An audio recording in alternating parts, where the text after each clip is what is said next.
অশেষ নেয়ামত যে আমি স্বাভাবিকভাবে 2025 শিক্ষাবর্ষে বার্ষিক পরীক্ষা দেওয়ার পরে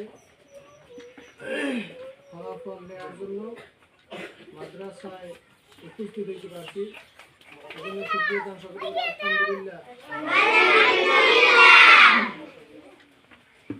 আমরা লেখাপড়া করছি, এরপরে লেখাপড়া কতটুকু আমাদের উন্নতি অগ্রগতি হয়েছে এটা দেখার জন্য পরীক্ষা দিচ্ছি নাকি? পরীক্ষায় আমরা যেইভাবে লিখছি, যার লেখা হস্তাক্ষর সুন্দর হয়েছে, ভুল হয় নাই, তার নাম্বারও বেশি পেয়েছে।